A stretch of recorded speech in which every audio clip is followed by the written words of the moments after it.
All right, buddy. Welcome to the Super Sunday Show. Thanks for joining us. This is Arsenal Fan Circle. This is Ray. And pull up a chair. You're all welcome here. Pull up a chair. You're all welcome here. And let's join the circle, get together, talk about things as this Premier League is unfolding. A little bit over a third of the season gone now, 13 games in. Usually the league takes shape after 10, 12 games. But definitely the halfway point is what we should look at coming up here. We've just witnessed Liverpool um, beat Manchester City by 2-0. A pretty clear-cut win at the end of the day, and Manchester City's demise continues. So now we have, what I wanted was a rivalry with Liverpool. I've not liked the way Manchester City have built up their dominance over the years, in ways that will come to light eventually, I believe, at the end of the day with 115 charges. And now we have surpassed Manchester City, and we have gone into a clear second place. This Arsenal team has had its wobble, where we had 2 draws and 2 losses within 4 games back last month in November and late October. Drawing against Liverpool, drawing against Chelsea. So 2 different results, right? And losing against Bournemouth away from home and losing at Newcastle. Those are the games that, which is Arsenal's floor, right? And we can't have that. Uh, Arsenal cannot have a floor. Losing in that respect to Bournemouth, having a player sent off. Again, the referees maybe treating Arsenal in a different way. Uh, Tony, let me know if you're here and with us, or just your avatar right now. Um, so yeah, we can't have that. The referee sending Saliba off had a direct impact on the Arsenal Liverpool result at 2-2 at the Emirates, and now Arsenal have to go big guns from now in power into the new year as well. Um, I'm looking at Liverpool and Anfield, 3 games from the end of the season in May, early May, where we will have to turn up and we will have to get a result. And it remains to be seen what will be needed between now and then. But Manchester City, stay humble, eh? Erling Haaland, stay humble. They have gone 7 games without a win now, Manchester City. And whilst Pep Guardiola will be given some grace because of the things that he has done for Manchester City, not necessarily things that he's done for the game and the things that that club have done for the game. Yes, he's innovated certain things. He's done many, many, many good things, but we'll see what comes out of Manchester City in the coming days, in the coming weeks, and in the coming months. Because yes, AFC always, it is beginning to look a lot like Christmas, and Liverpool will enjoy all the Christmas trimmings on their table. They will definitely enjoy all of that stuff. Um, Arsenal, Arsenal, for their part, need to enjoy Christmas, and that means going to work now. Right? You work now so you can bring the gifts to Christmas. You can bring the gifts to the holiday season. And Arsenal have a run of games coming up that are very, very, very breakable and very, very doable. Manchester United, uh, with Ruben Amorim. Listen, Manchester United beat a very, very poor Everton team. And they're going to come to the Emirates now. And Tony, chime in when you're ready. They're going to come to the Emirates, and we've got to show them and slap them back down. It's too early in the Amorim project for them to have a difference coming to the Emirates. It will be a tough game, and we will need to win it. Other ways we can pick up from last season. The next game will be Fulham next weekend away from home. a game that we lost inexplicably um, around Christmas time last year. That's Fulham away from home. They've just drawn with Tottenham.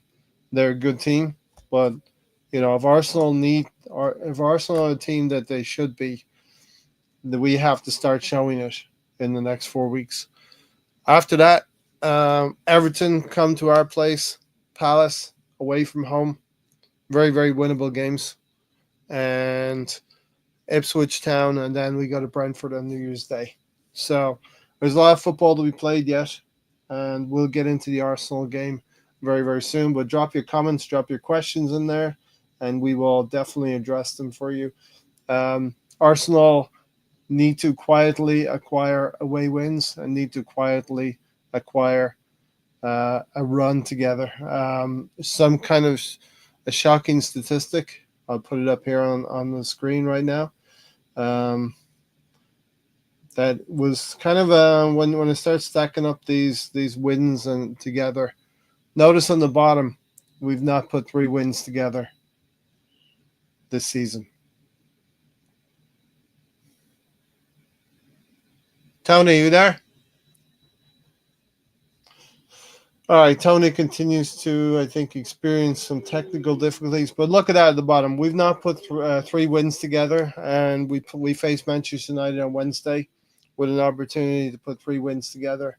And we need to put a win of 5 or 6 games together, because we have done roughly what we did last season, with the exception of 1 or 2 results. So we are not so far off the pace.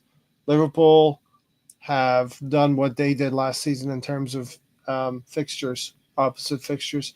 Obviously, they've gained 2 points. Last season, they drew 1-1 with Man City, and they've gained 2 points in this fixture at Anfield against Manchester City.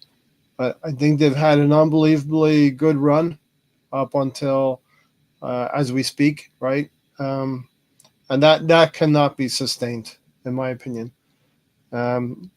You've got to give Liverpool props. They've been amazing. But in a tweak of the fixtures, they've received a lot of these big games at Anfield. And the things that Arsenal had to do last season in terms of the run-in, I believe Liverpool will have to do that in the second half of the season. They've got to visit a lot of ground. Mary, welcome. How are you? Hello there, Ray. Hello, everybody in the chat. Welcome to the show.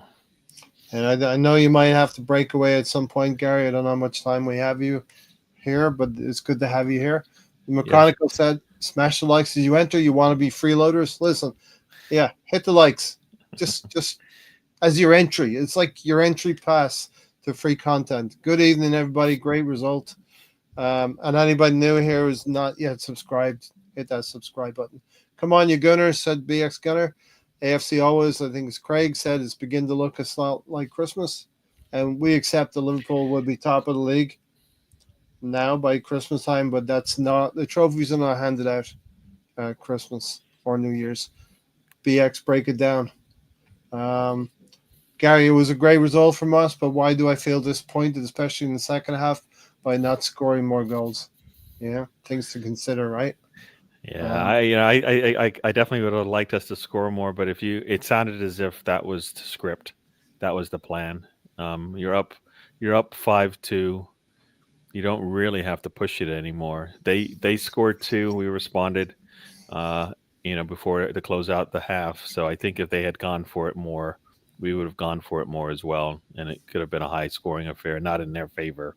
So I kind of felt like at the end of the day, we'll take the three goal lead. 4-0 would have been better, but this is the Premier League. Teams don't just roll over hmm. and give you what you want. So I think all in all, and to see that the game and then having Gabriel have to come off for it sounded like precautionary reasons. Hopefully, Yeah, nothing too serious.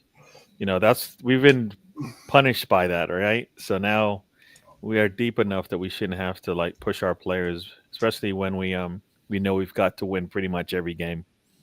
So yeah, yeah, yeah. And listen, I'm going to push this narrative. It's the way I see it. I don't know if you agree with me, Gary, but Liverpool have they're not. It's not that they're any better than they were last season. I think they're playing well, but they in a weird tweak of the fixtures, they've gathered a lot of wins at home, particularly at Anfield, and so home comforts are always good, right? But at some point they're going to have to go away to grounds, such as Man City. They're going to have to go to Aston Villa, Chelsea, Brighton, Newcastle. Yeah. Newcastle's coming up for them If midweek. this, So yeah, if this was a different, I guess, year, meaning City isn't as poor as they look, it would have been this game would have gone totally different, even without Rodri, I think, because you saw Liverpool in that first half not clinical enough to put the game away early, right? They yep, had chances to do it, they couldn't do it. yep, Second half, City kind of got a little bit got better. They had their chances to put get at least get a goal in there. They weren't able to do that, and then they just got punished on the counter basically. So I kind of felt like Liverpool is there will give you opportunities like most teams. The trick is whether you take them or not. Yeah, and we've seen indeed. this season that it doesn't matter where you are in the table, teams will take advantage if you give them an opportunity. And I think this game they won this without Kanate, but over the next whatever number of games Kanate misses, they're gonna miss him. Right? I Yeah, think they're gonna miss him just like we've missed our starters. And the trick is, will those teams be able to take advantage of that? yep. Right? I mean, going Um, from Kanate to Gomez, I think is not a lateral move, right? So it's a step down. Correct. It's a So drop. It's a slight drop off for yeah, sure. Gary, Liverpool go away to Newcastle, which I prefaced a little bit earlier. yeah, Away to Everton in Merseyside derby next weekend. Then they play Fulham at home, Tottenham away, Leicester City at home, and West Ham away to finish out the calendar year. So there's some tough away games there: Newcastle, Everton, Tottenham, West Ham. You know, um, listen, if they run the table and win 7 games here, it's going to be very very difficult to claw that back. If we still have a 9 point disadvantage to them, a 9 point gap by New Year's Day, it's going to be tough. But I'm pinning my hopes on drop points at Newcastle, Everton, Tottenham, West Ham. You know what I mean?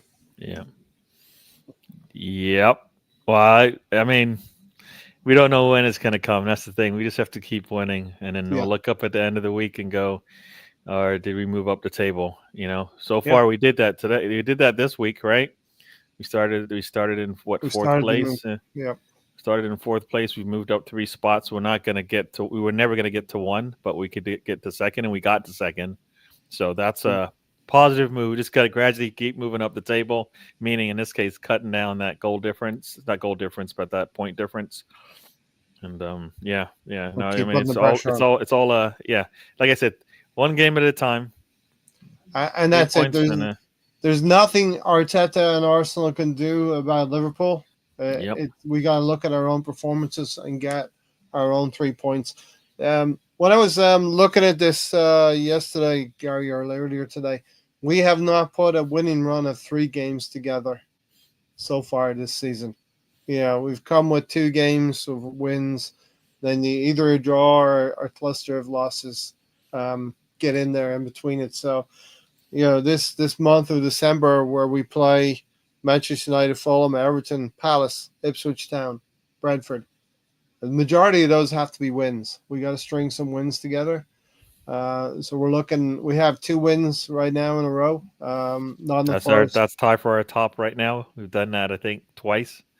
Yep. But as you say, three will be a magic number, and then we just then we have to do four. But One we'll game at a time, right? one As we game always at a say. time. How about Bukayo Saka and Mo Salah were the two names so far this season. Bukayo Saka, 10 assists already this season, says Craig.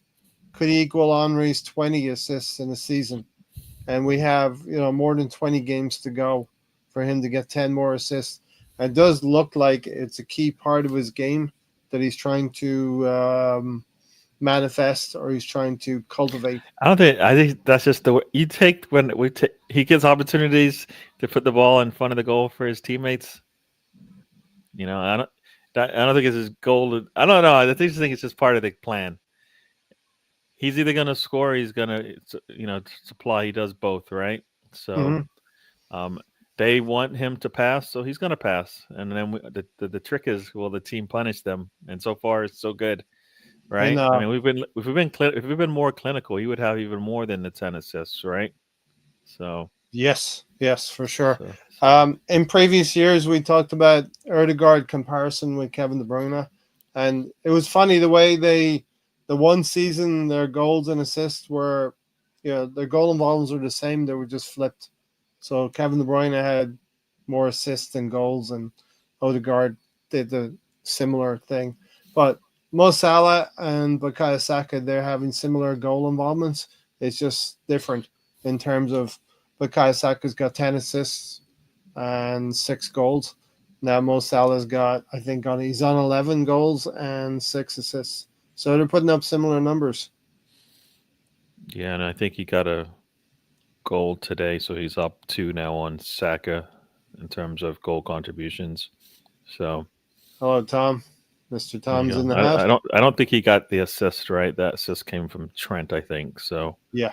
So yeah, he just has So I mean, Saka, and that's Saka not even, in my eyes, not looking to score as much. So if he ever changes that and we get more scoring out of him, so be it. Is that guy allowed down there? Or is he? Hello, somebody there? He's nonverbal. Tony. Nonverbal, right? I don't think things are working out for him down there on the bottom peg. You know what I mean? BX said Salah would not give up the penalty to boost someone's morale. In my opinion, he's ruthless in that nature. Yeah, he's playing for a contract as well, and a player playing for a contract can be dangerous. Listen, I know it's Mo Salah. He's that's the thing. He doesn't need to play for a contract. If you're stupid enough to let him walk for free, then that's your dumb business model, right? I mean, he could have the worst season of all, which for him would be like 10 goals and 5 assists, right? You're not letting him go unless you feel like his time is gone. But if he had a bad year, or so be it. He's not playing for any contract. You know what you're going to get from him.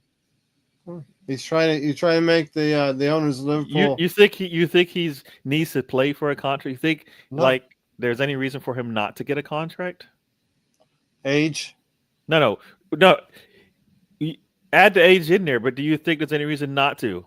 It's not even he doesn't have. It's not his age. Okay, I mean, if he was 23, it don't matter. So the performances. Do you think the performance is going to drop significantly enough that it makes sense to let him go? I think it could. I mean, at the age you of think 30, what you've seen over the last 3 years that is a significant drop in his performance. That next season you're going to go, I'm sorry, why did we pay him? But you don't get a contract. All right, but you don't get a new contract on the basis of what you did. You get a new contract on the basis of what you could do. And you're thinking he's going to drop enough that you would not want to keep him on your team. Age would concern me. Yes. You think based on what you've seen, like this is none of you're looking at anything. You're only looking at one thing: his age. Yeah. And we know age is a number. It doesn't mean much because we've seen Ronaldo's, we've seen the Messi's play into their 30s and still contribute. So to say what you've seen from Salah over the last 5 years, that now all of a sudden you think it's going to drop off that significant, that it's not worth the last keeping 5 him. years has been his peak. The last 5 years have been his peak. And you think it's going to drop enough that you don't want to hold on to him for another year or two? I think it's a huge gamble. Injury could be a thing. I think you are definitely in the wrong. You're definitely in the right business. You're not watching. Like I don't know what to tell you. I think that would be if you were my manager and you said, I think what, I don't think I want to hold on to Salah, and I would go. You probably need to find a new job. All right, we'll have to chat. Just get involved in this as well. If you put aside your Arsenal allegiances, everybody. If I had Arsenal allegiance, I would say he needs to go. But if I thought, we're talking pure football here, that's what I mean. I said put that aside.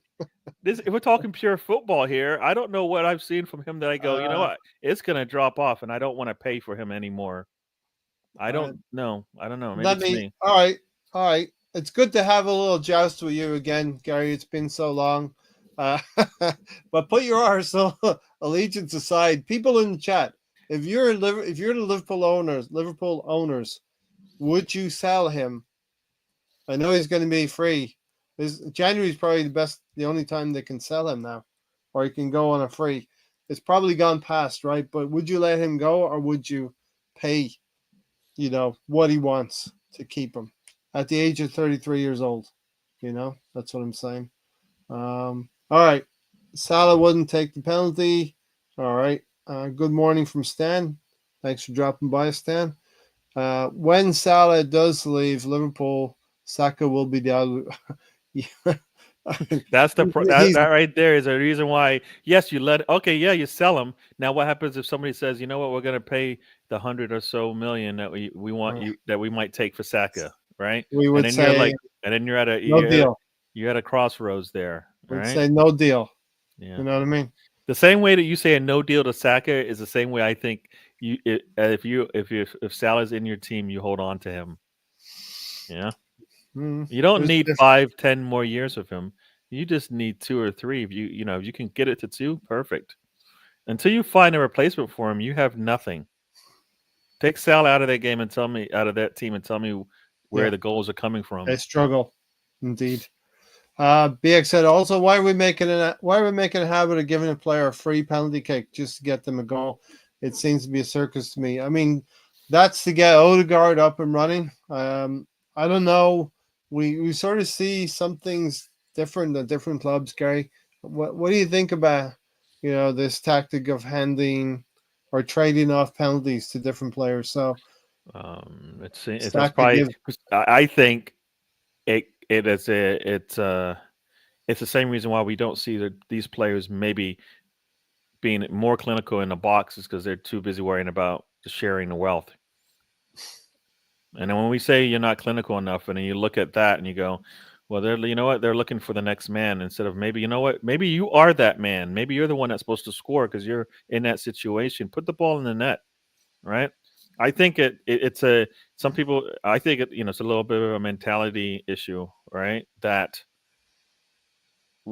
they should all be looking to score. And if somebody's been designated that's the position they're in, they take the penalties, and that's what they do, yeah, right? For yeah, me, I think that's if somebody needs that influence and that needs that confidence, then they're on the wrong sport, and they should be on the wrong team, right? Like, hey, how about this? How about you do your job? How about you put yourself in a situation to where you're going to score? I don't have to give you. There's no gimmies here, right? How about yeah. like you're working for No 90 minutes? freebies. Like Hard Habits is working for 90 minutes to score a goal. How does he do that? He puts himself in the box, right? Right? If you're not Yeah, putting yourself in the box when the cross comes, why in the world would I just turn around and say, you know what? Here's a freebie. Here's a roller for you. Like for me, Erdegaard's got the ball at his feet within inches of the box. He could take a shot. yeah, He could yeah, take a shot the same way he can make those nice little passes to open somebody up into the goal. Guess what? He could take that shot at that same position if he felt like, you know what, I have the better opportunity to score. He's smart enough player to do that. So I kind of feel like, you know what? Nah, nah. I How do think you you like know what. this one from Stan, Gary? They'll be giving penalties away to Jesus And next. then right there, he's gonna miss it. We know we know what's gonna happen if he takes it. He'll probably Sterling, miss it. You know. Raheem, go So ahead. I kind of feel like that there's a time to be like Saka is giving people enough chances with his passing that he doesn't need to give them opportunities to score from the spot. Yeah, He's putting balls in the position. You need to get there. That's your job. Do your job, and then maybe you'll get that opportunity to take. Like no ball check. if you're on a brace Do and you your have an job. opportunity to get a hat trick, maybe I'll give it to you, right? But if it's one of those you're not even doing your job enough to score when the ball comes into your area, you need to do better. And that's kind of my thing. And we're not seeing that enough. So yeah, yeah, yeah. Mr. Yeah. Tom's comment. BX said, I'd have preferred Saka to have 2 goals and 2 assists. Yeah, that'd be a mega day for Yeah, because then Saka. people will say Saka, look at his stats. They don't match up to Salah. They don't match up to Foden. They don't match up to Palmer. And you're like, well, because guess what? That's why. He's really given. He's Spreading the given ball. away. He's more of a team player. People will say, right? And then you're Yeah. like, but then we want him to be considered amongst the best. The Yeah. best don't give up penalty kicks, right? If that's No, Henri, that's does their he give up job. the penalty kick, right? Is That's that their job. Bergkamp, does he Yeah. give up the penalty kick? Does that Ian Wright, does he give up the penalty kick, right? This These are the started guys we with call Aubameyang. these are This guys started we with call Aubameyang and legends, right? Lacazette. We call Yeah. these guys legends, and legends don't need no, that's I do that. I put the ball in the net, right? Right for us right now, he is our Good job. leading, I think, attacker essentially, right? Saka, Yeah. of course. When we Yeah. need a big goal, what does he do? He gives Can us he the get goal. that? Gary, can he get the record? 10 more assists in 20 games. 20 plus If we're games. getting better as a squad, definitely. Yeah. And I don't And mean it's just not set pieces, right? I mean, those set past. pieces are part of it, but like I think he can get clear 20. Yeah. The better we play, and the more guys. Like I think if you put him and Nwaneri and Odegaard on the pitch at the same time, I think yes. Tom's comment. No, I don't. You know what? I saw your comment. I'm about to delete it because I think it's nonsense. You got 2 penalties yesterday, greedy pricks, but he's got more. Tom's got a lot. He's got a lot of energy. He's got a lot gonna of bring. nonsense, right? He's Just a gonna lot of bring. nonsense I don't want to hear. I don't want to hear from you. Going to bring to his show in about 90 minutes from now. Ray Yeah, check him out. Talk about Leeds. He's not going to be too happy. Ray secretly wanted to fire up the second episode of the Liverpool Fan Circle. Listen, they're now our rivals. Manchester City are out of the way. They were always a rival for a title. We just we outkicked them last season. We did by seven or 8 points, and we can do it again this season. It just means that we're going to have to hone in and focus on what we need to do. But I'm glad that Man City are out of the picture, seemingly out of the picture. Almost a fatal blow. We can hear something from Oklahoma. Oklahoma, can we hear you? Yep. Doesn't sound good. Stan said they'll be giving penalties away to Jesus next. You got 2 penalties yesterday. Greedy. So-and-so's. Tony does not sound good. They're not ruthless enough as individuals, and that's what Arteta likes in his players, is what I'm seeing. I think we're showing our ruthlessness on the pitch right now. Scoring 5 goals at Lisbon and scoring 5 goals. Too much charity going on, says Stan. But I do believe, Gary, they get fined, right? These players get fined if they score more than 1 goal in a game. It seems like it. It seems like it. Like the wages are being stopped. Like Sean Dupont. And like, no, you should not. You should not score more than 1 goal in a game. I will not have it. No, Arsenal players are not allowed to score more than 1 goal per game. Yeah, and that was kind of rude of him. Look at that. Tom, look how rude he is. Tom, you should be getting time out for about, He said shop. That's not a bad word, is it? Shop. Nah, he misspelled it. In his eagerness to put it up there. That actually was. There's a lot more in between the U and the P that you don't know. You know what I mean? That's just spell check screwed it up. But he said a lot more. There's 3 words instead of the 1. Okay. I know how his mind works. Hello, is Arsenal better than Liverpool? I get a feeling he might be a Liverpool fan. I'm not sure.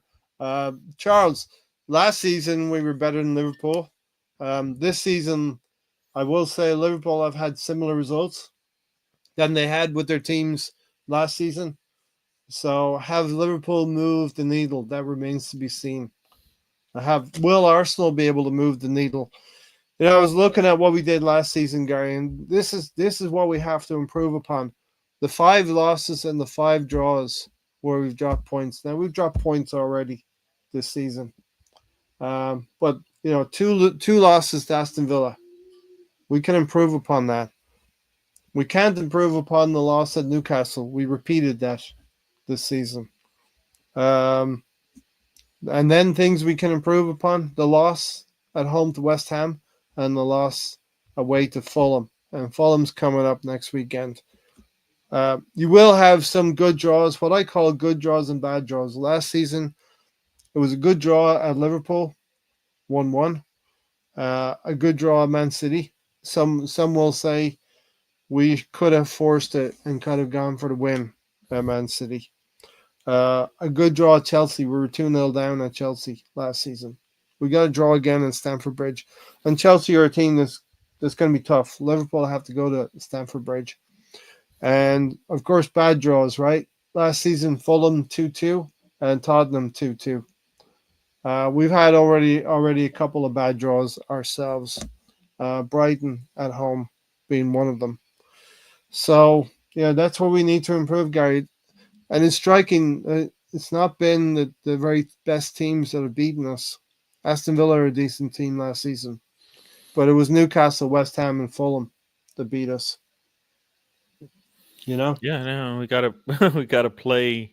We can't be playing down to our competition, and that's kind of what we've done sometimes. I mean, even this year we struggled against Newcastle, and we've seen what they've been up to this season, right? And they got even one chance, and that's one chance did us in. That can't happen. Yeah. So we've all the points we dropped are just disappointing when you look at them like in hindsight. Ones with Leeds, as you said.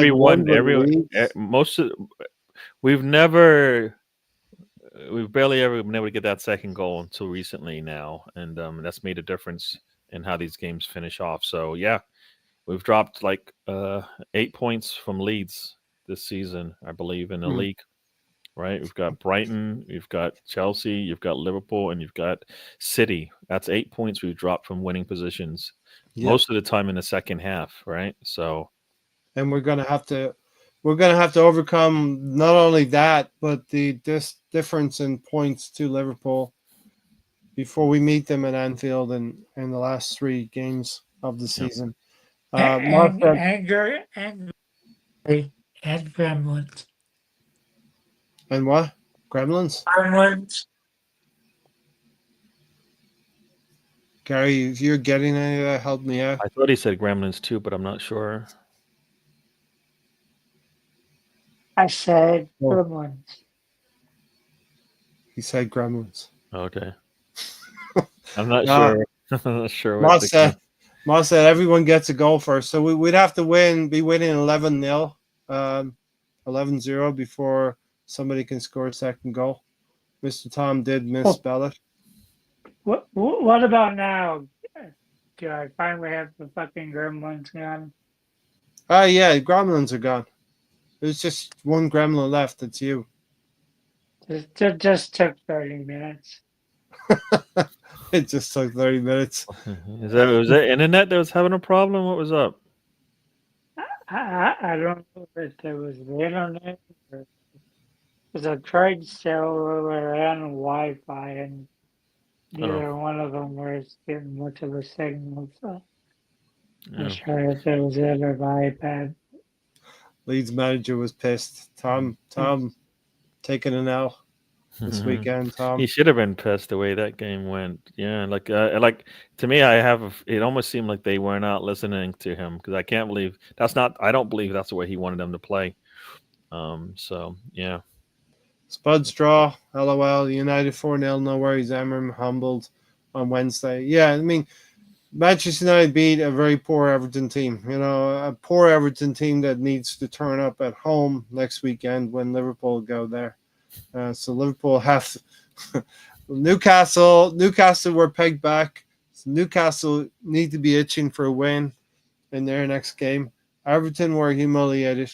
Everton need to beat Wolves on midweek and then take Liverpool down a peg in the derby. Early doors football. Hey gents, good of you to stop by. We won 4-0. West Ham fans might as well leave and go shopping in Westfield. West Ham. I basically said they should go home at halftime, and basically the way that game went, halftime was probably a good time to leave because the second half wasn't much I kind of had a there. feeling. Yeah, Kind of had a feeling with 7 goals up to halftime that there yeah. wouldn't be much going on in the second half. So, And so why can't Man City do anything without Rodri? why can't they rebuild him with No, why well, can't, no, without? I'm You just mean saying. without Rodri? Yeah, well, why can't they do anything without him?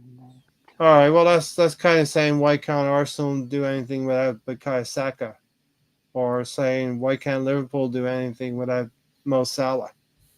You know. Yeah, but we've only missed Saka for like a game. I know, but that's what I'm saying. If Saka was out for the season, do you think we'd be in second place right now? Probably not. We might be struggling. Who knows?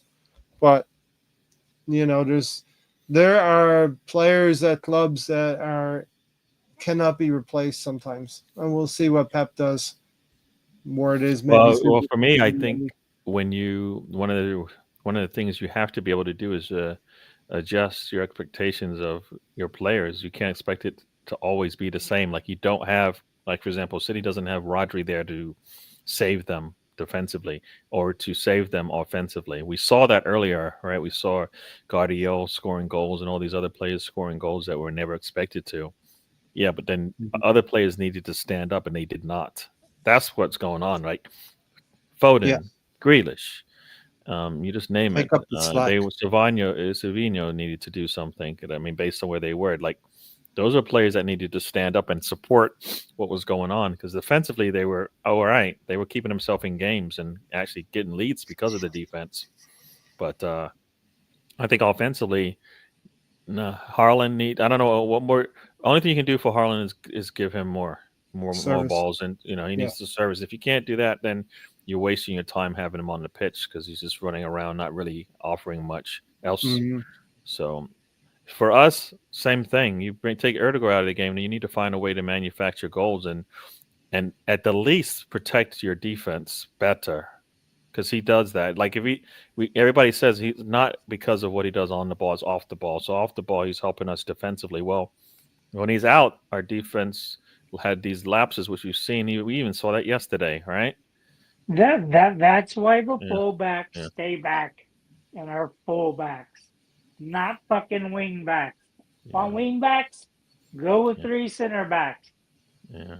It's not hard. No, but I think that was more because we just took our foot off the gas. Once again, Well, we we take a do go that up 4-0, every game, and then Jerry. when we take our foot. Well, that's why it's not just because our fullbacks don't they rush up the pitch. For me, sometimes it's because we then decide we're going to try and play a different style of football. Guess what?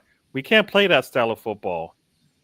We need to be always on the front foot, putting pressure on the other team, and then sitting back because we get punished for it every time. Right? And I Every time we get punished for it, and we keep doing it. And guess what? Yeah. Teams go, guess what? If you don't want to score on us again, then you know what? Well, maybe we'll give it a try. You know?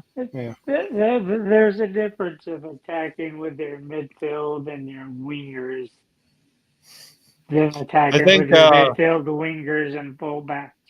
Your fullbacks can stay back, and you can. And I think it's also important to recognize that, as BX Skinner says, we're still in 4 competitions, and there's going to be plenty of games coming every 3 days, every 3 or 4 days. We're playing 3 games a week now for about the next 2.5 months until the next international break. BX Skinner said we're still in 4 competitions. We're still handily placed in the Champions League. We've got some work to do in the Premier League, and we're in a quarterfinal in the Carabao Cup. And tomorrow will be the FA Cup draw, so we'll know who we're going to face in January, pretty soon. Yes, we do hope that Fiorentina player is going to be okay. Apparently, swallowing his tongue in a challenge. So, yeah. Ray, have you informed the audience of one thing? I guess when you phrase it that way, I haven't, Tony. You make it sound like we had a pregame show where we talked about everything, and then now you're coming in going, but did you bring it up? No.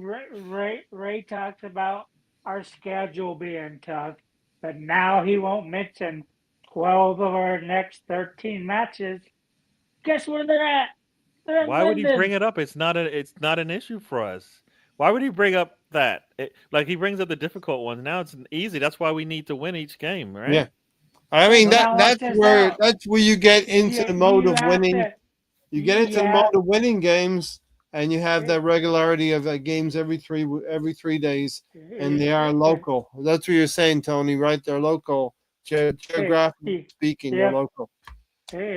If you want to sit there and point out that we have these difficult fixtures, then you can point out that we got 12 of the next 13 close to home. It's almost in a very American way. The schedule has been coordinated for Arsenal. Like do all your traveling for a couple months, play all the away games, and then you come back for a couple months and play a lot of home games. And do you know where the one that isn't in London's at, Ray? I know the one. Hold on. It's all the way in Brighton. That's a treacherous journey to Brighton. South, about an hour south of London to Brighton, right?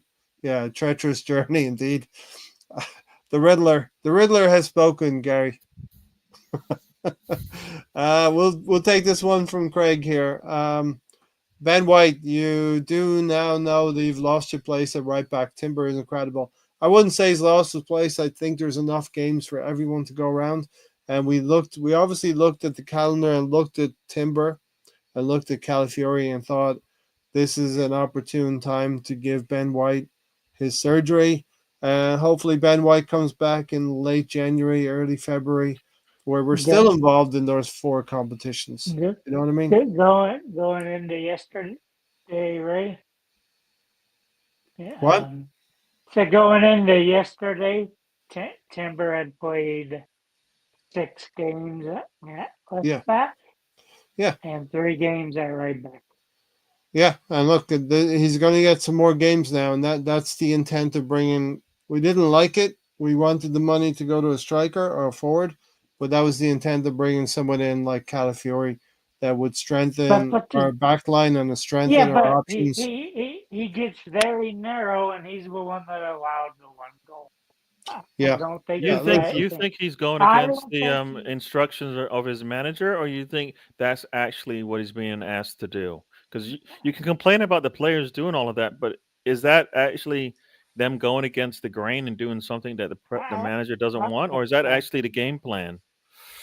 I think so. I don't think he wants his left back to be sitting there on the other side of the goal.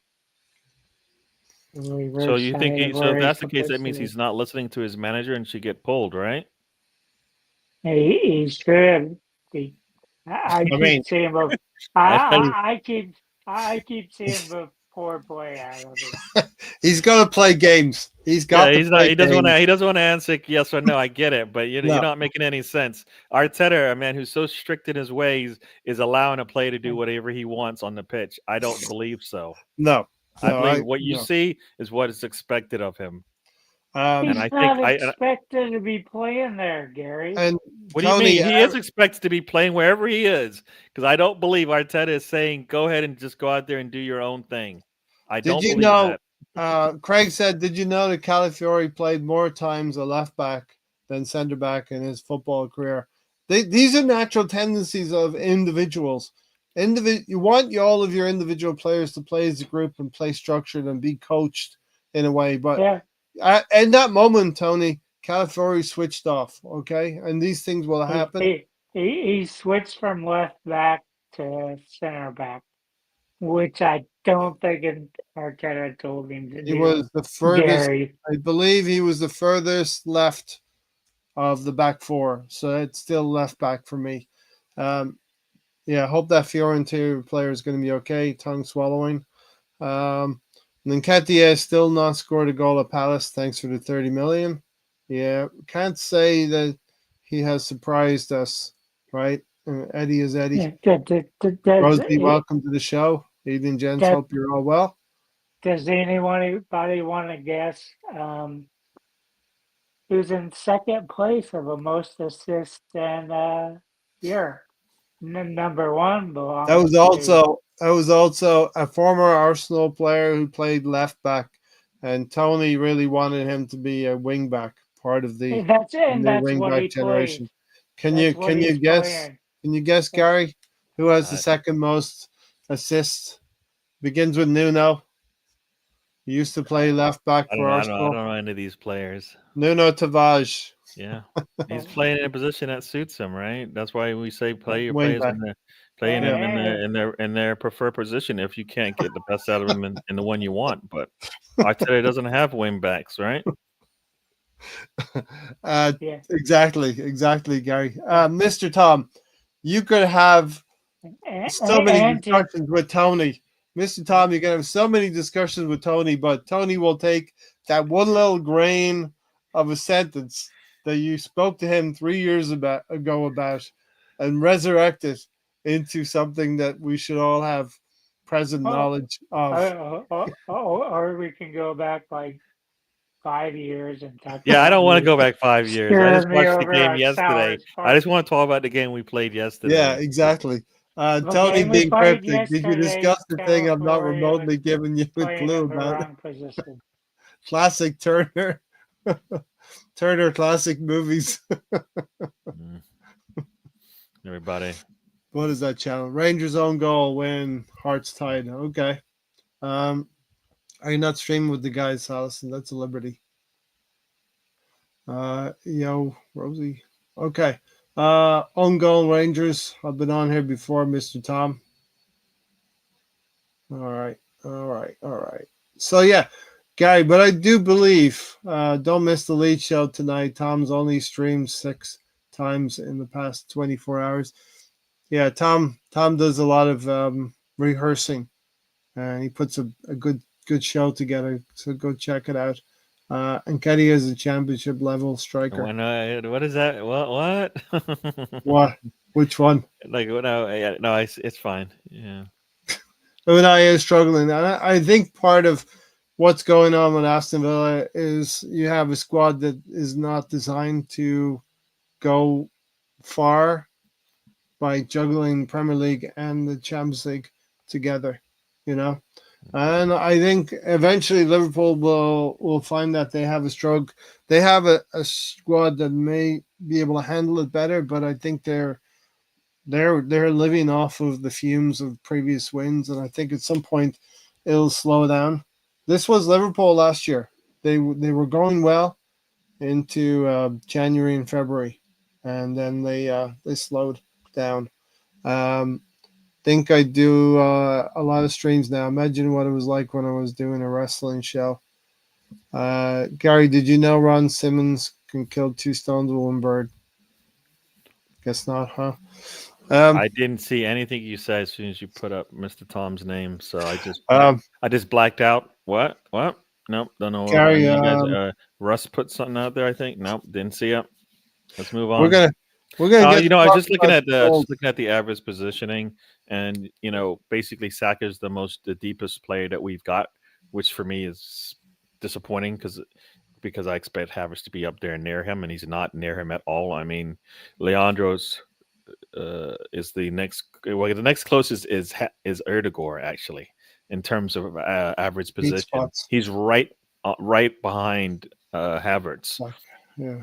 Okay. Havertz should be further up the pitch, as far as I'm concerned, if this is going to work. And when you do that, you put Saka higher up, you put Timber higher up. You see what happens is Saliba has to play further back, right? Saliba is actually the deepest player we've got, right? So that's where the cover is that we're saying, well, why doesn't the fullback come in? Well, guess what? Saliba's further back. That means in this case, Jorginho has to be the one to be in there because he's right there. And then on the left hand side, everybody's really close together near that midline. Trossard, Declan Rice, and Timber, they're all like right there. I mean, Timber's sitting on the midline, right? So I kind of feel like that's what he's asking them to do because that's their average position. So Yeah. that's a question to ask Arteta. So far, so good. It's working, right? We have him on Thursday night forum, so Michaela will be joining us on Thursday night. We can ask him. Uncle Mickey's coming on. AFC, as Craig said, we definitely miss Odegaard's creativity, but 800 million spent. We should not be relying on one player to see that he makes the difference. 800 spent. We should have a lot more than just Odegaard if he's out. I would levy that at other players. Odegaard's maybe not going to play every game. Why does Arsenal players want to just give all of the other creative players an out here? Why are you giving Trossard an out? Why are you giving Martinelli an out? Why are you giving Havertz an out? Why are you giving Saka an out? Why can't they be creative? Why do we have to just rely on you see, that's the thing. You can't put Saka in a hole with everybody else. Like Saka is one of the top. He's a leading player in assists in the league. So I assume it means he's contributing, right? Should he score more? I think so. But you know what? He's sitting second in the league in GA. He's not doing a bad job. Right. Yes. Did you see Trossard's pass? Yeah, but where was that when Odegaard was out? That's my question, really. Well, guess why? Because Odegaard created that opportunity. That pass came from an Odegaard interception that ended up at the feet of Trossard. Yeah. So that's where the off the ball stuff works, right? That's why we bring that up. So to say where was that Trossard pass? Guess what? Where is that player in Odegaard's position that makes the interception that creates that same scenario? We don't have that guy. Yeah. Jorginho wasn't playing. I guess Jorginho is not a replacement for Odegaard. Who's the Odegaard replacement that does what Odegaard does, that creates those interceptions? The 17-year-old on the team. That's how it's set up right now. Right now. But you know what? You give the ball to Nwaneri, he'll score. I have no doubt. If he played 90 minutes, he'll score because that's what he's gonna end up. He might give up some goals and stuff on getting taken, but he'll score. I think he will. Tell Arteta that, Gary. No, I'm with you on that. Me and you might don't agree on most of the things you say, but that one right then, Nwaneri will score goals if you put him on the pitch. So. You mean you don't have like volumes and volumes of history books? I've got like no. I guess when Odegaard's not around, it's like the foreman. The foreman's not around, so production goes right down. And that's bad on Arteta because he has to make it work with what he's got. Because guess what?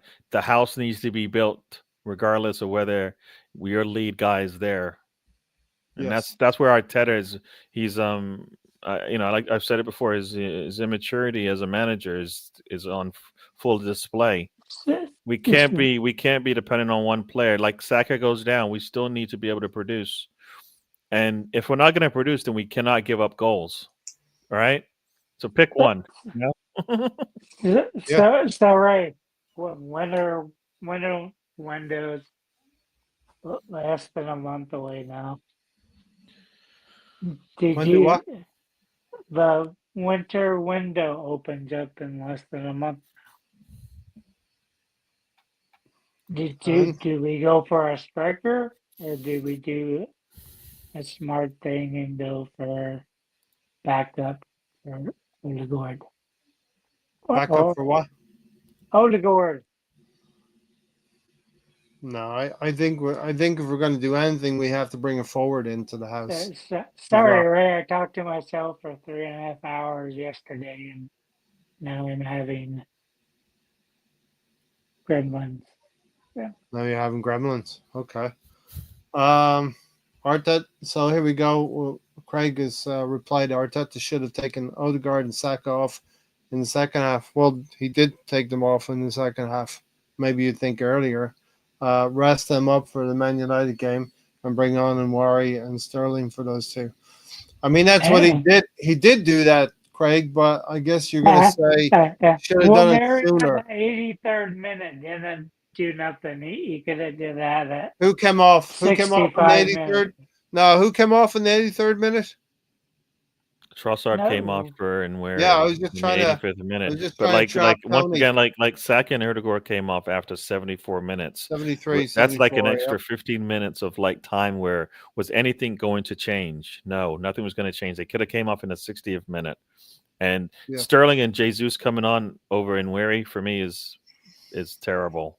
In my notes, Gary, I me. have For 60. me. I have 66 minutes. Need to take Odegaard and Saka off after 66 minutes because we're bossing. What do we that say? What do game. we say at halftime, Ray?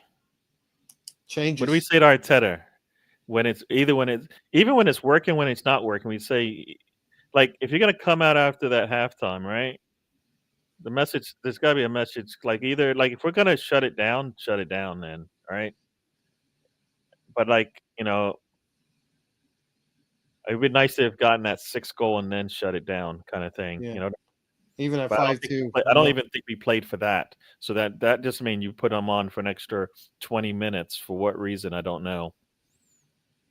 Actually, an extra 30 minutes. Actually, what's the extra 30 minutes for? Yeah. BX said, I think the manager isn't giving Ethan consistent enough minutes for proper development. He's holding him back. Yeah, coming in after 80 minutes is ridiculous.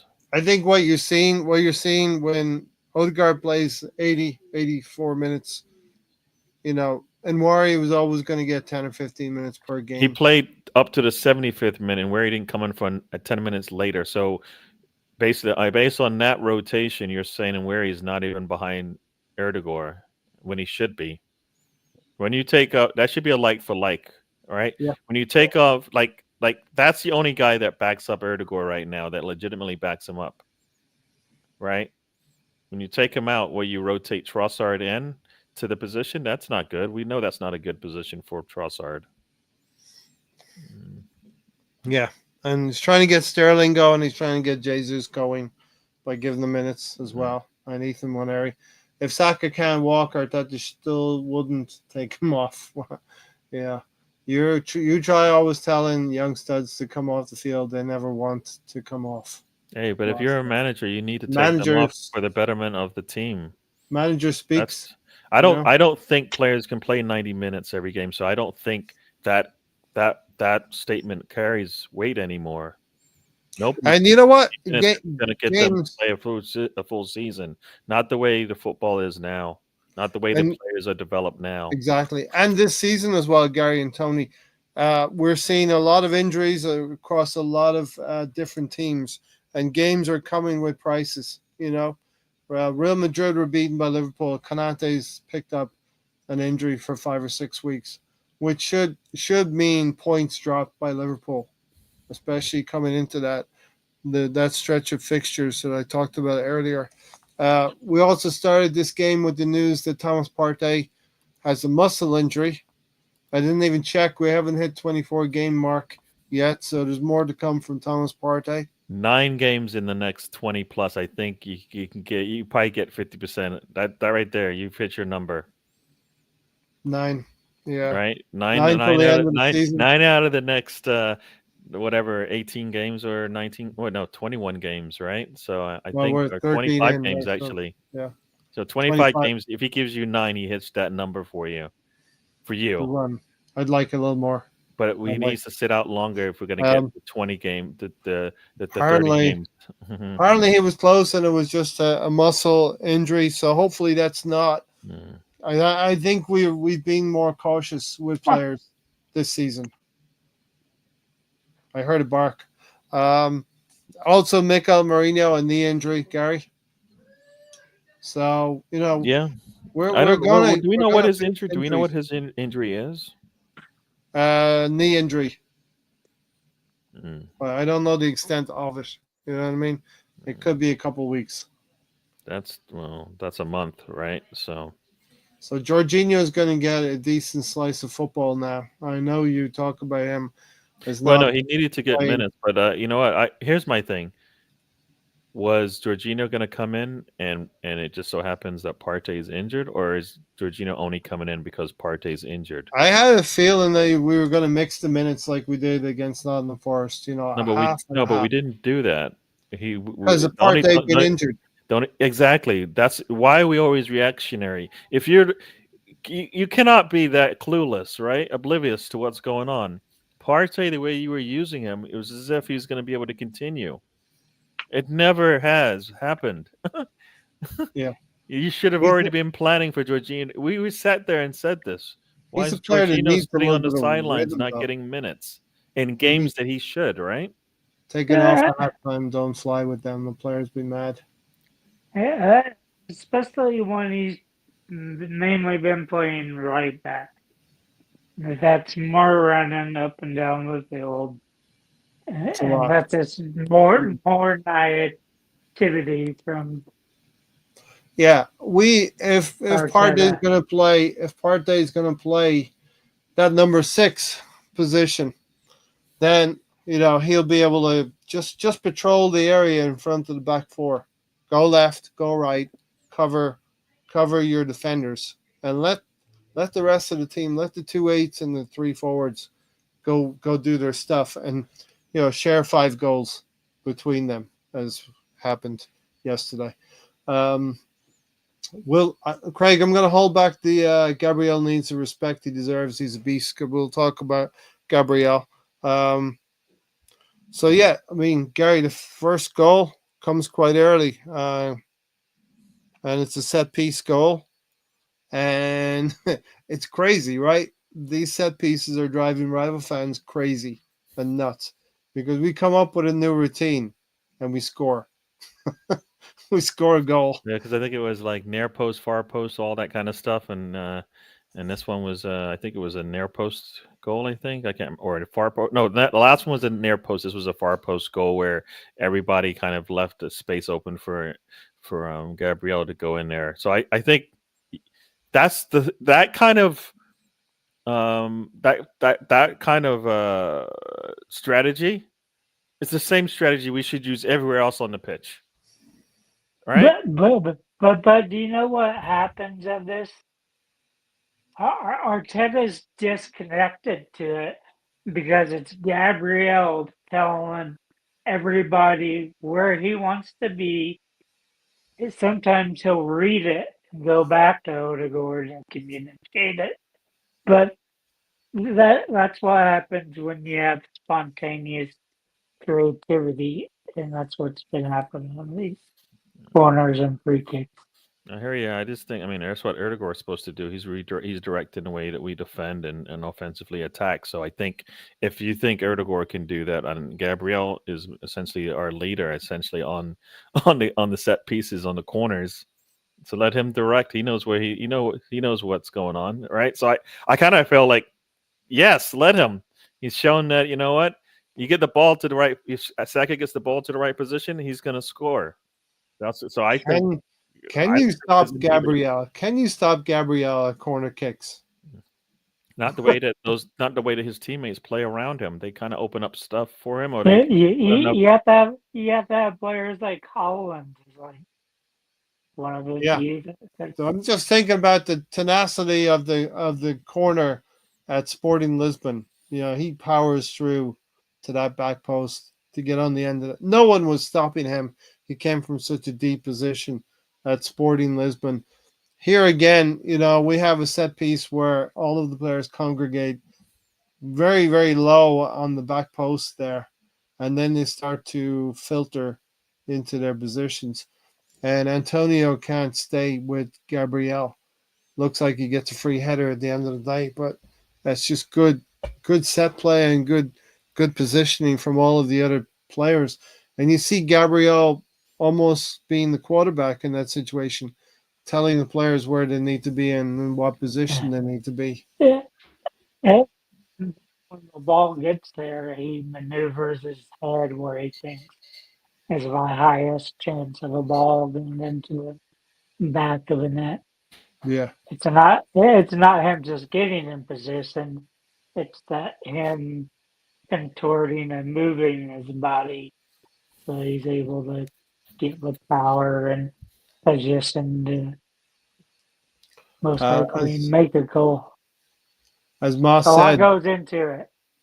There is a lot that goes into it, and that's why it's hard to replicate and it's hard to defend. And it's hard for other teams to wrap their head around it. And honestly, there's a lot of jealousy out there because we are doing it better than anyone else, and it's a given that you're going to get a certain amount of corners, a certain amount of free kicks per game, and if you can turn, I think last season it was 12%. We have to be tracking at more than 12% in terms of our success rate of scoring goals. I think maybe 1 in 12 last season. And Um, then you have to go to American football, and you probably have to grab you some linebackers to recreate what Gabriel does. yeah, as Moss said, Saka and Gabriel beasting it on corners.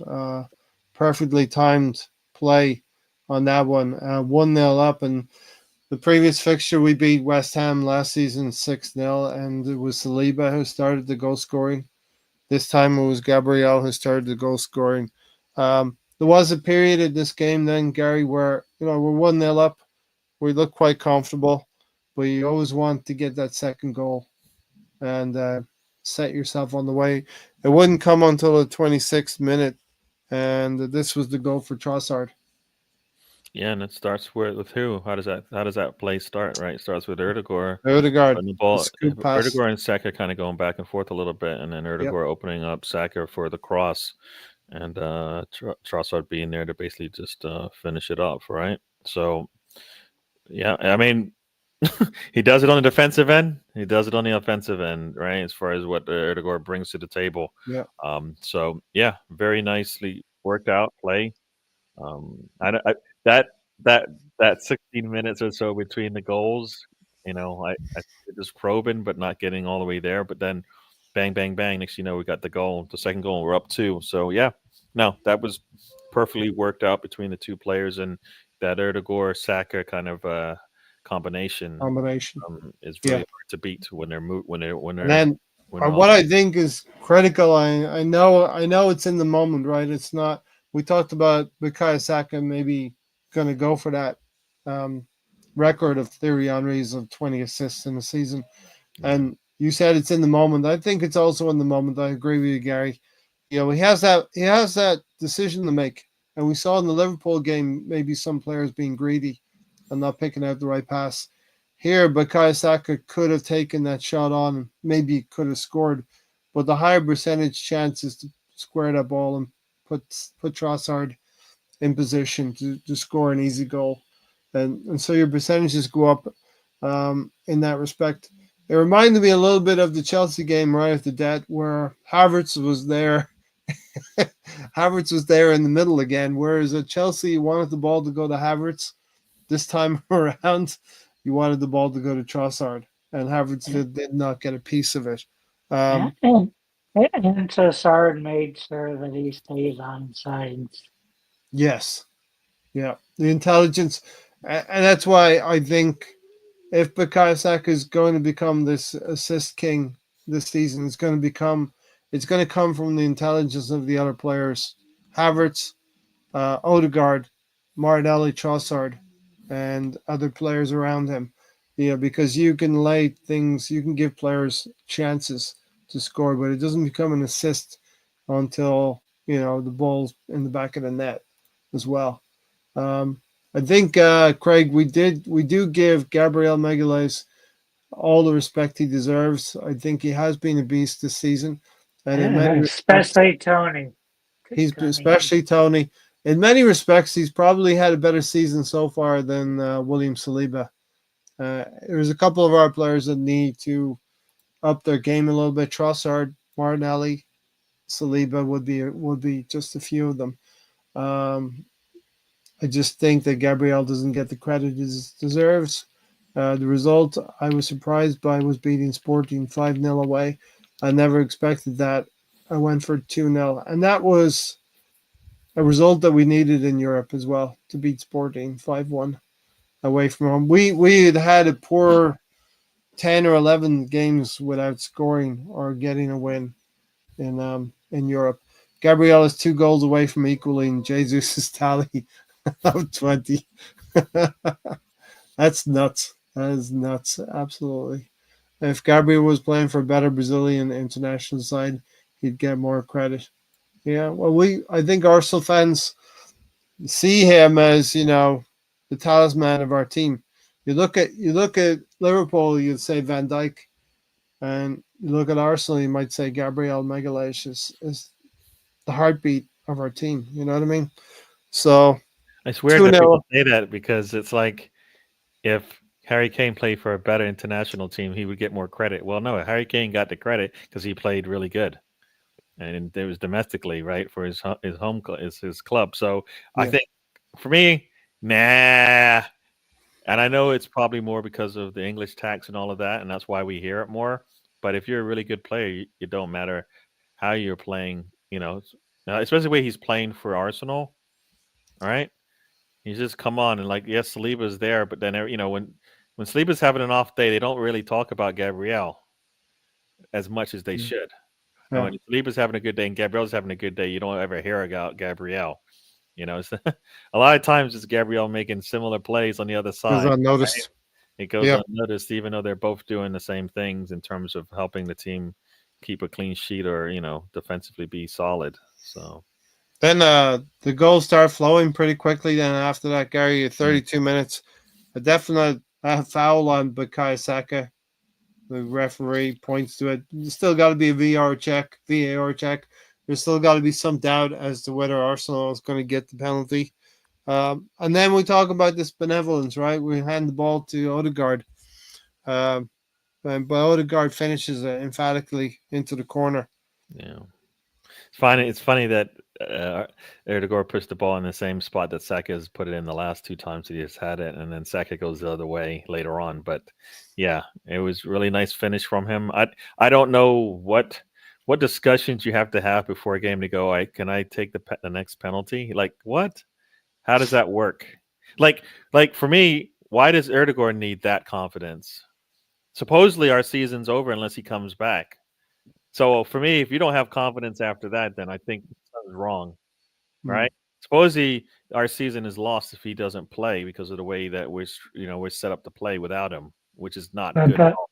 But he hasn't been scoring like he was 2 years It don't ago. matter if it doesn't So maybe matter. they're trying to spark that. If you spark How that, about you then- just take the damn shot when you're standing on the 18-yard line? How about that, Tony? How about you just take the shot when it's there? That's kind of trademark Odegaard finish. So we'll see that at some point this season. He's just got he's only been a few games back, and he's looking good, right? Odegaard's looking Until good. he's sitting at the top of the press, then he won't be fully back yet, which is fine. We're not missing that just yet. But he's definitely commanding from the midfield. But when he's up top, then we're rolling. His feet are ready, and that might not happen until January after this break. We might just have to see it through, because every 3 games a week, we don't need to press on him to give us everything he usually does. A lot of talk about Jesus, the things he did at City. Jesus has lost whatever attacking gene he had left. I think his mojo's been stolen. Gabriel Jesus' mojo.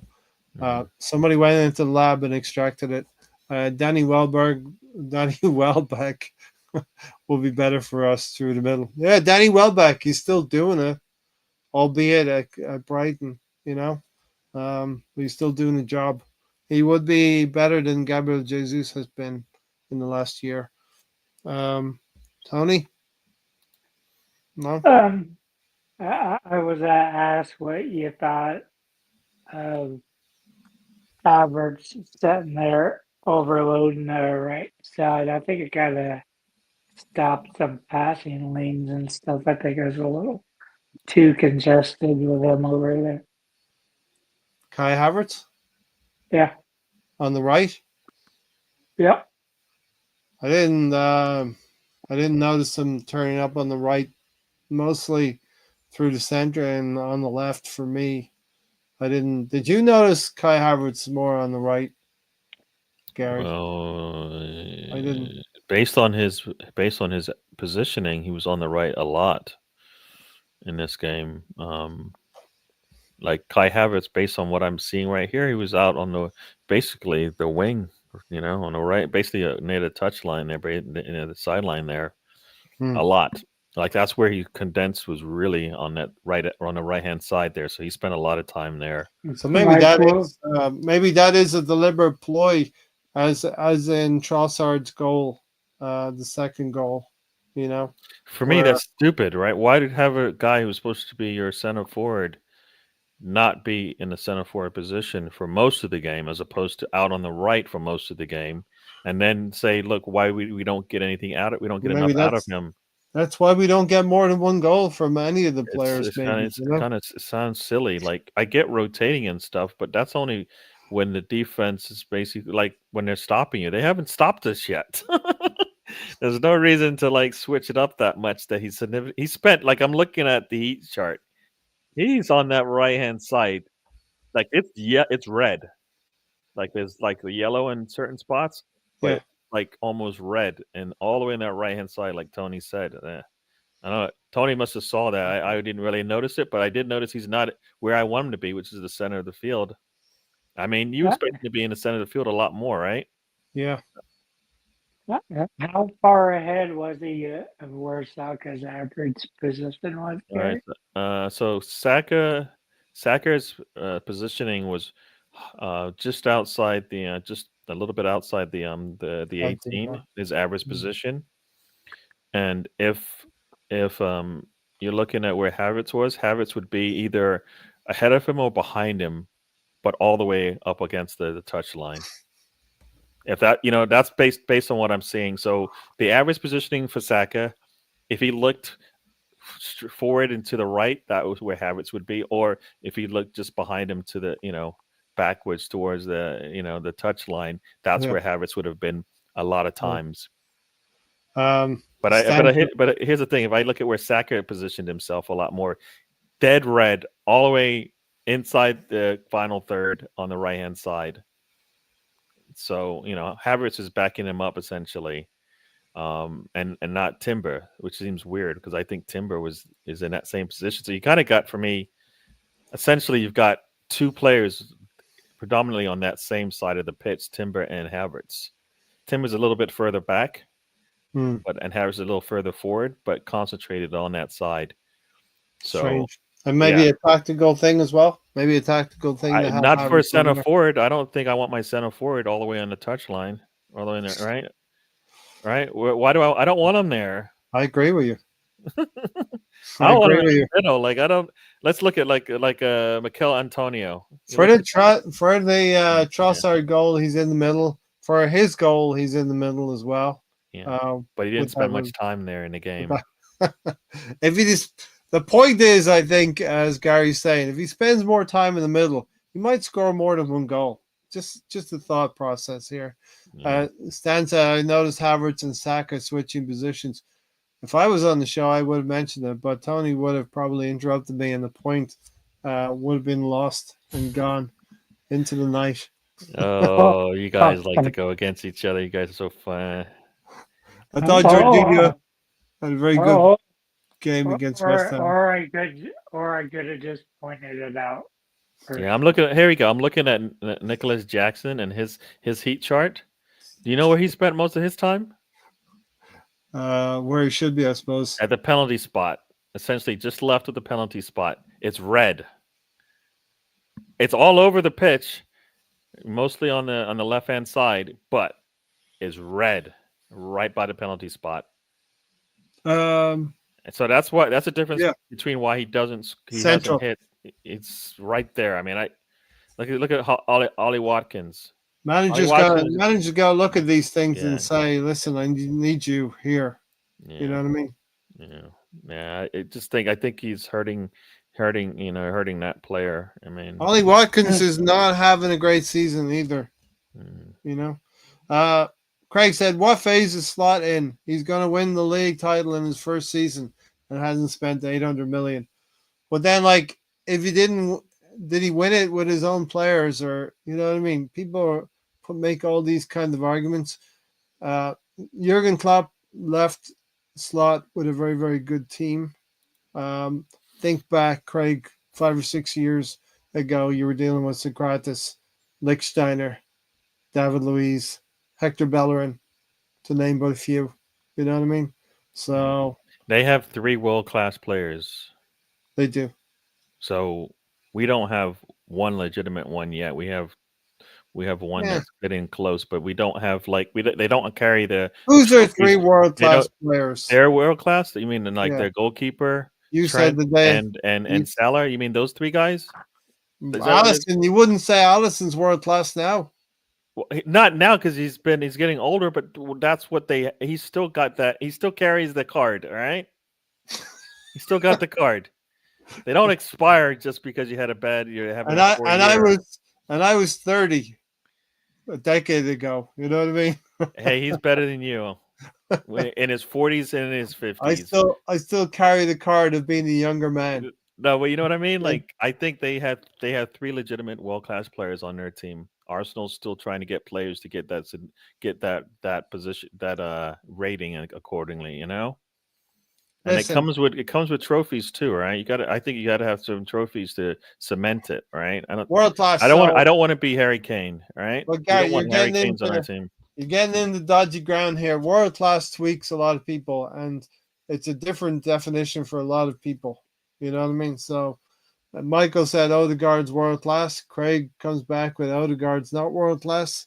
You know, like I said, Whatever. I don't want the Harry Kane world class moniker. All right, I want Yeah. them to have trophies to go with all the work that they're putting in. I would That's also what I say- want. Craig, I would also say Liverpool have not won the league yet. Stop giving them the title in November and December. You know? So Ray, what's They haven't won it yet. fair? What's a fair deal to you of saying a player is a world class? All right. Gary and I talked about this a couple of weeks ago. It's consistency and putting up numbers year after year. But you have based pretty much on their pay or position.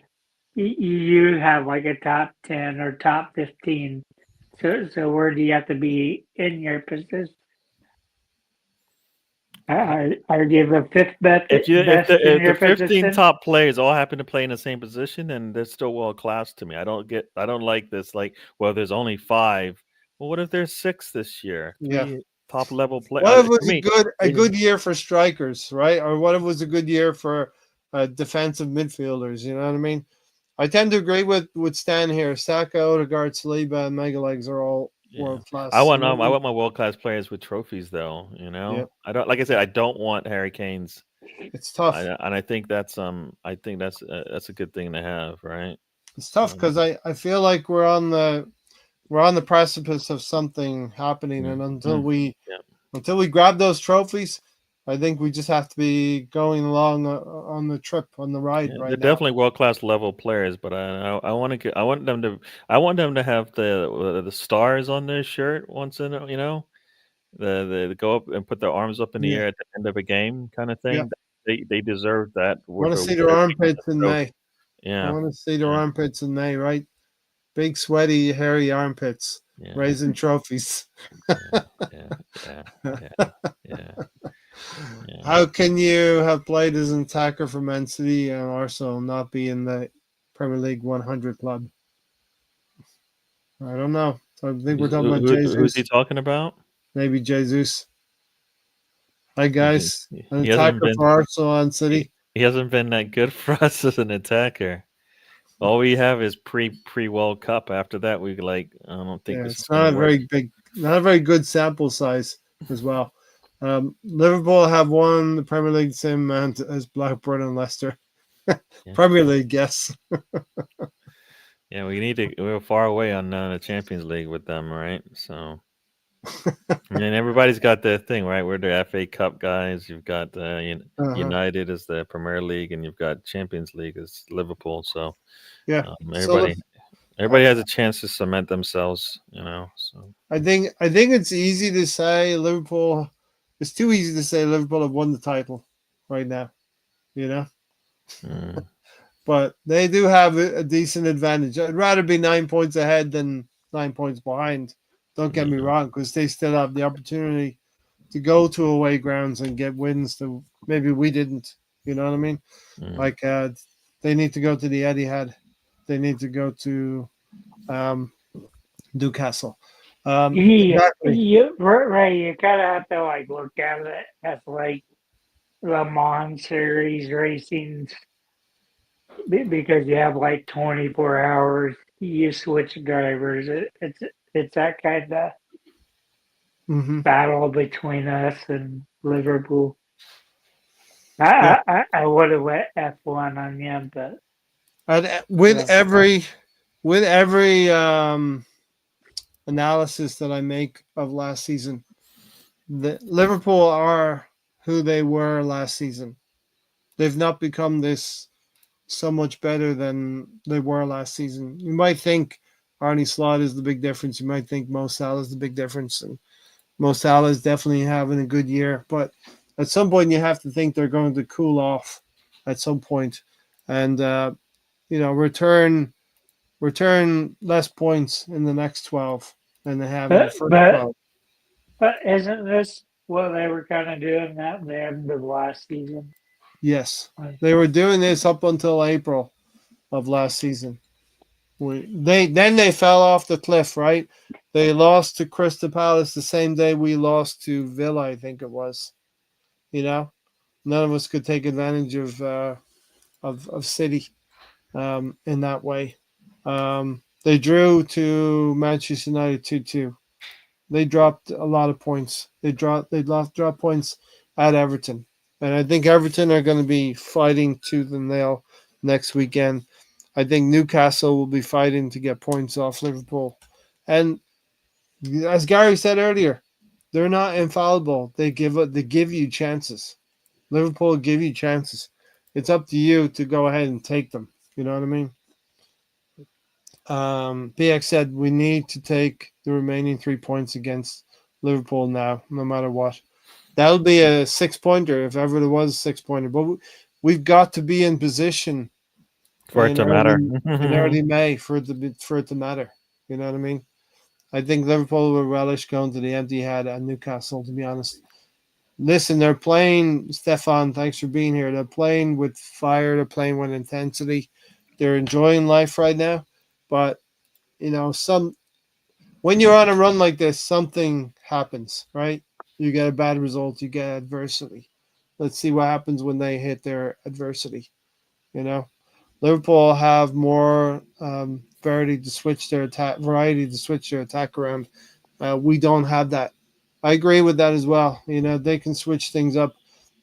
Our Yeah, bad but times but are but really the bad. key thing they have is they have a Salah, sorry, Yeah, right? And I think that's the thing. Like, if for me, if Saka was a 10 and a 5 GA guy right now, yeah, then he would be eerily similar to what Salah's given them, right? yeah. We'd be up there with on And points, I right? think anybody you interchange around Saka would benefit from it. But we do it the other way around, where Saka's depending on others to provide the GA for him. All right, so that's why I'm he can easily be a 2020 guy for us this season, right? And that's, I think, if he is, they will go into that Liverpool match even in so strong if he's 2020 guy this season. I'm Yeah. yeah. I think the way he's been playing, Gary and Tony, the way he's been playing, the way he's been performing, he's dragging this team. He's dragging this Arsenal team forward by the bootstraps and laces, whatever you want to say. But Uh, yeah, Ray, how close we did a prediction show? I had him at over 20 assists and over 20 goals. I'll have to check into that later.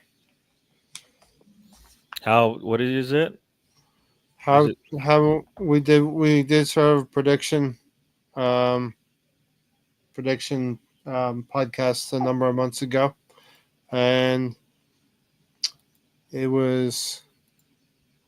Did we have him scoring goals? We had Yeah, well, we had Brazil. We had Brazil versus England. Remember?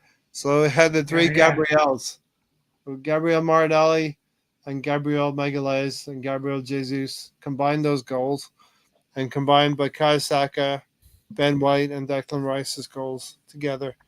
I don't think we actually had a Saka discussion, but I can check into that later. Unless you have that information at hand and you're just toying with me, Tony, which sometimes you do that. You know what I mean? Um, more hope than facts. It's not over like it is in Scotland, but they are very much in the driving seat. And you just mentioned that they have the ability to alter their formation. Good evening, chaps. Hello. Stefan. I thought it was one of the 7 things. Saka needs to be a bit more selfish and take the game more control of the match. I don't care if he takes 10 shots. Just keep attacking. Yeah, look, he's showing it. He's showing how good he is right now. What did he end up with? How many? 3 assists or 2 assists? A goal and 2 assists for Saka. Yeah. Goal and 2 assists for Saka in one game. That's crazy. Those are crazy numbers, Gary. Yeah, right? and that's him giving away a goal, and not even scoring a goal from open play. So he's got that in his locker as well. So on a day when he's off in certain areas, he still can provide get you opportunities to score elsewhere. So. Going back to open play when we're 1-0 up, Bukayo Saka was fed the ball on the edge of the box, and he had one of those curling shots. You're just waiting for the net to ripple in that shot, just wide. Kai Havertz. So we're celebrating 3-0 up. Saka passed the penalty to Odegaard. Odegaard emphatically finished the penalty. Before we even know it, Kai Havertz is played through on goal by Leandro Trossard. Kai Havertz now has the confidence that he didn't have at Chelsea. And when he gets those looks, Gary, he's being efficient in front of goal. You would be too, right? He put him in perfect position. It was a great pass. As Gary mentioned, Odegaard's the one who's cutting the ball out, right? Trossard picks up the ball, hits a lovely ball over the top defender. West Ham. He's still passing that 35 or 40 yards race. Yeah, he's passing it into space, though. You know what I mean? And when you look at the bottom half of the table, you look at those 10 teams at the bottom, home and away, that's 60 points that you need to guarantee yourself. You need to be consistent. We need to be consistent against those bottom 10 teams. We need to pick up 30 points at home, 30 points away from home. And that's the basis of your title challenge. If you put 60 points on the board, what are you looking for? Another 30 to get to 90? You know what I mean? And beating teams like West Ham and, Palace and Ipswich, who we're going to face this month, that's where your bread and butter is going to be in the Premier League by being consistent. Last season we dropped points to West Ham, Fulham twice. You know what I mean? And those are the ones that are crucial. They're going to hurt you at the end of the season as well. 4-0 up. Kai Havertz just supremely confident. I never thought he was going to miss that. He scored some great strikers' goals now. Disgraceful dismissing Ipswich as Stefan. I'm not dismissing them. I think Ipswich have come to terms with the Premier League. But in terms of Arsenal, Liverpool,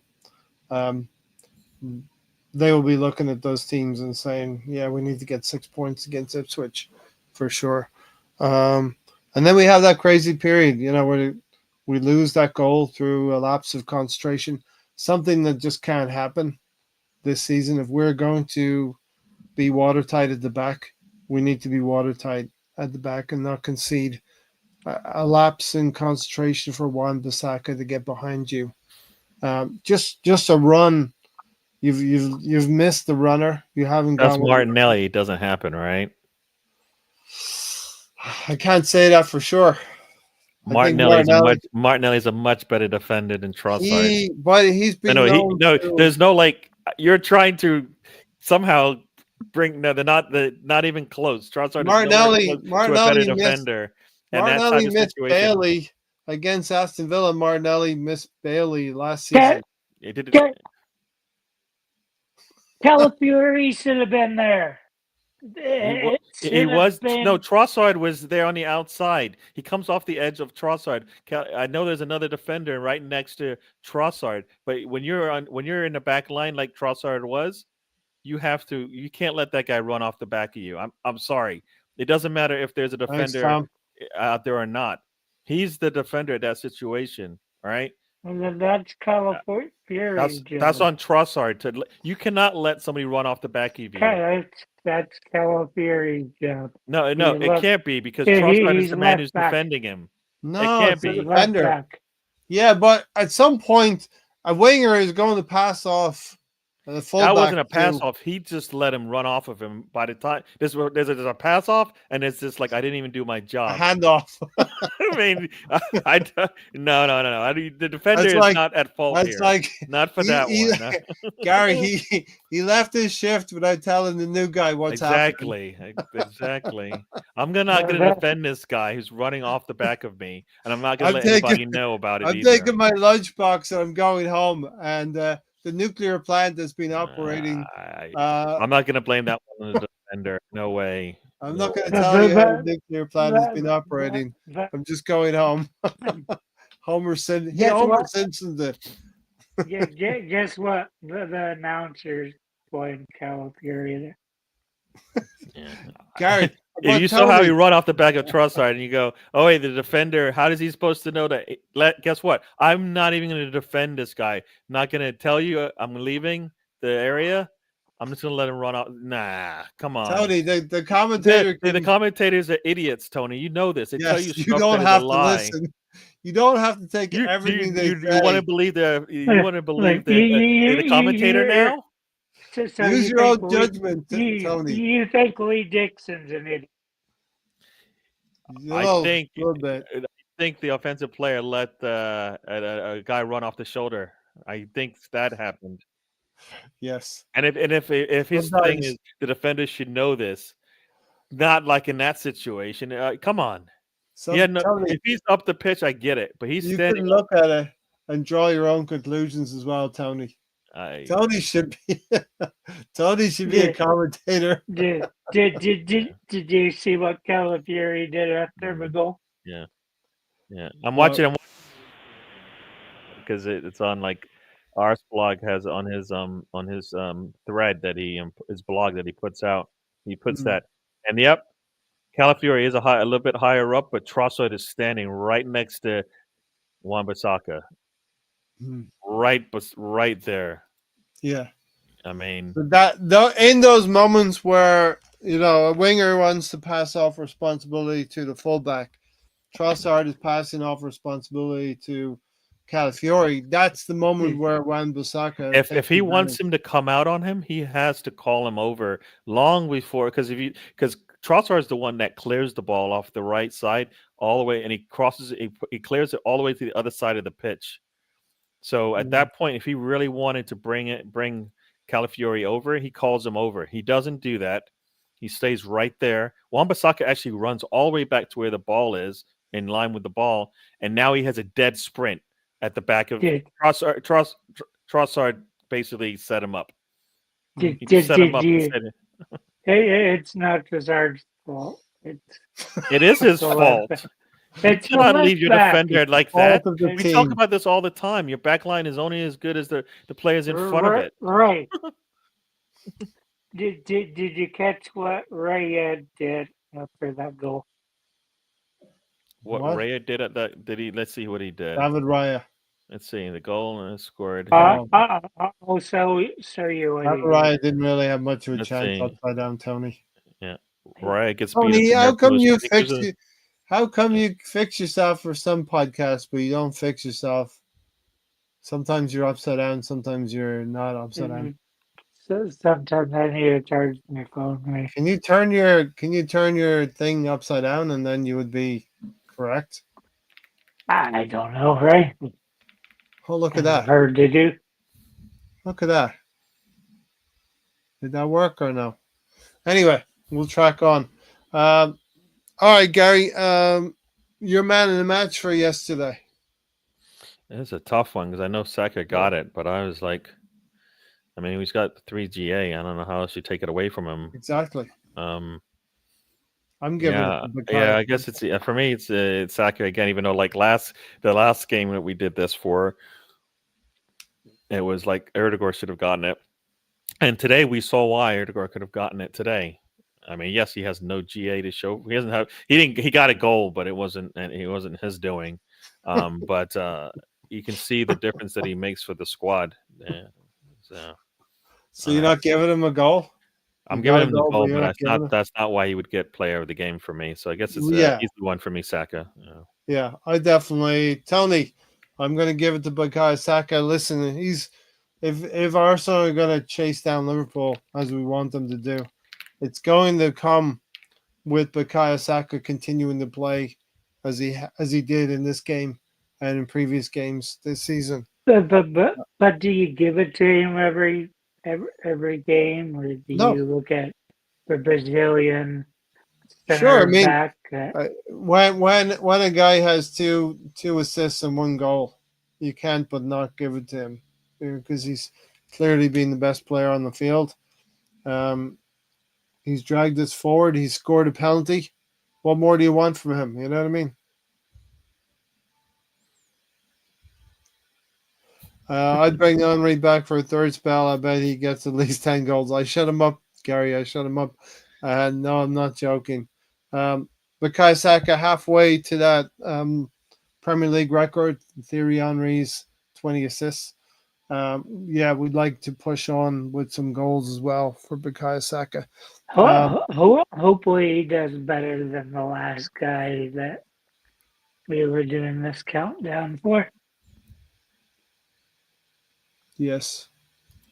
Agreed. Fucking bug-eyed bastard. Bug-eyed bastard was getting assists. All right. This is a good looking at Ars Blogs thing. It's good to see kind of like what happens on the scoring plays. Yes. All right. Erling Haaland has been humbled today. Stay humble, Erling. And apparently his season and Man City's season have taken a huge dip since.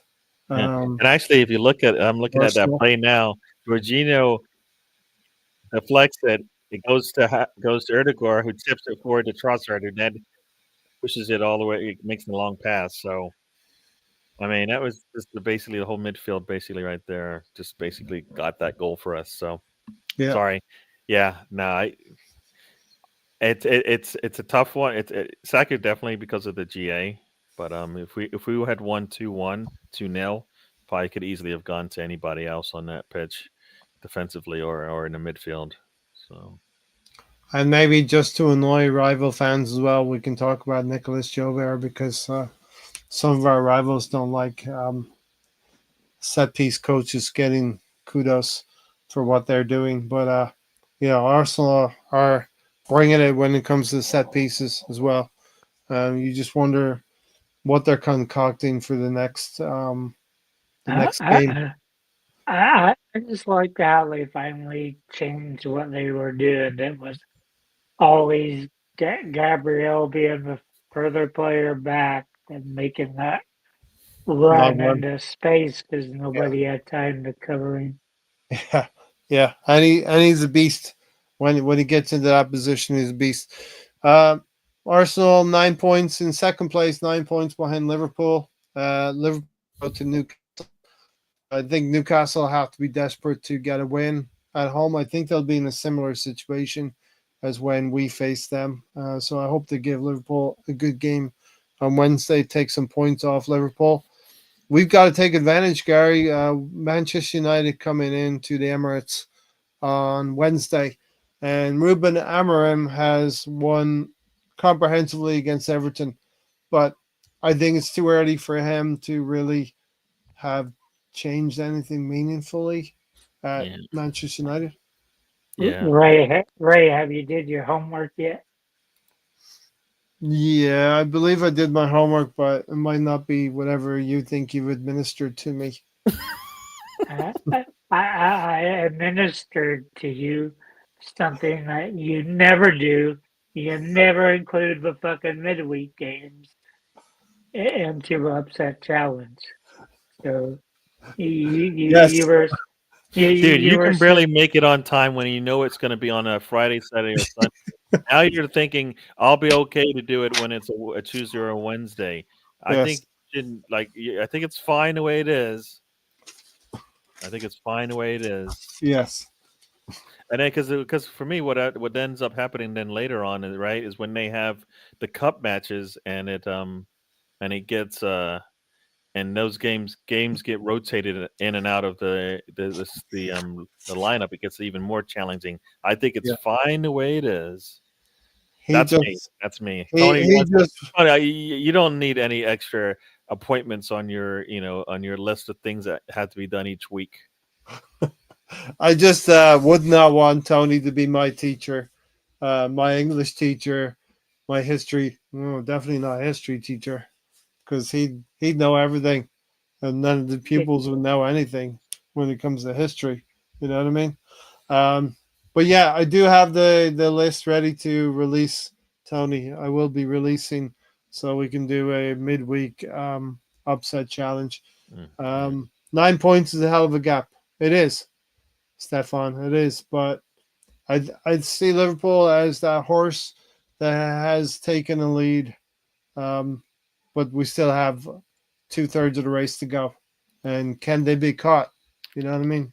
Can we catch them in the near the finishing line? I think it can happen. They've dropped points, and they're not like City who would go, 15 games winning. We can do it. Liverpool can do it, but they're going to drop points as well. All right, so yeah, Gary, Ruben Amorim, what do you think about Man United coming in? It looks like he's going to rely heavily on Bruno Fernandes again, and Manchester United won today with a very very low xG. They got some um, basically transitioned on everything very quickly. Yeah, I don't think we're that bad. No, So I think we're defensively not we'll be. Everton. Yeah, We're not Everton, so I right? think defensively we'll be fine. Yes.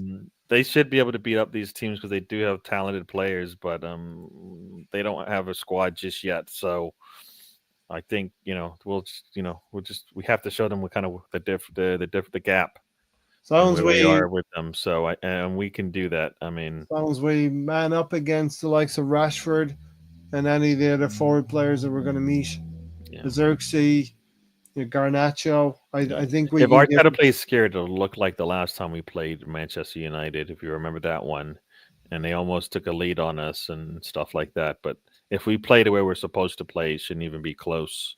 Yeah. I think they are. can we sneak Jesus and Starling on their bus? Just skip them away. Mm. You're trying to give our players away now.